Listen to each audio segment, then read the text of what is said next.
If you're an overthinker, that's not a curse. It might actually be your biggest advantage if you learn to use it. So overthinking isn't bad at all. Overthinking is one of those things you either do it or you don't. And people always say it's a flaw or something you need to fix, but I don't think that's true at all. Overthinking held me back for years, but only because I wasn't using it the right way. So, how did it help me back? So, I used to overthink every situation, especially with girls. A girl wouldn't text back, and suddenly my brain's like, what did I do wrong? Why doesn't she like me? What's wrong with me? Etc. etc. So I would start to see her differently than she really was just because of the stories that I created in my own head.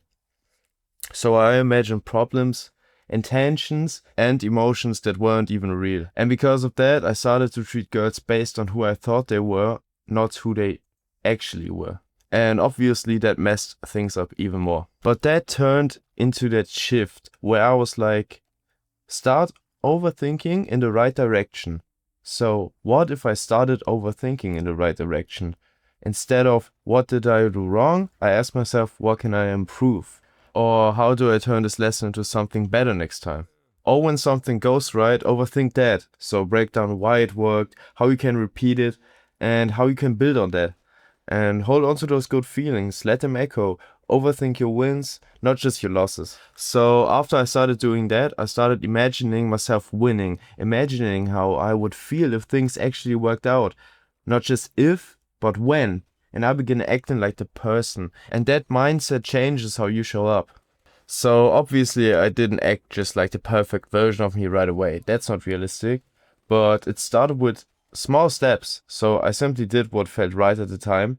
So like this YouTube channel, I wanted to do that. So I started doing that. And from there right on, things just stack, you get more disciplined, etc., etc. So I started noticing progress. And yeah, I'm still overthinking some things, but now I'm overthinking my progress, not just my failures. So I learned from my mistakes by thinking about them, but I didn't let those thoughts spiral.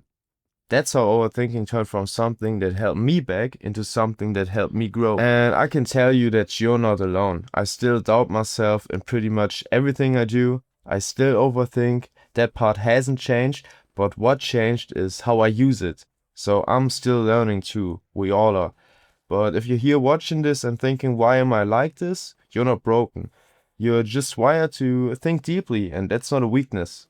So what I want to say is, if you're going to overthink anyway, at least make sure it's pushing you forward and not pulling you down. I know this video isn't the longest, but I just wanted to make sure I'm not overthinking this video too. Just wanted to get my point of view out there. Push yourself. Don't let your overthinking stop you. Let it help you grow. Let it make you a better person. And I hope I see you all in the next video.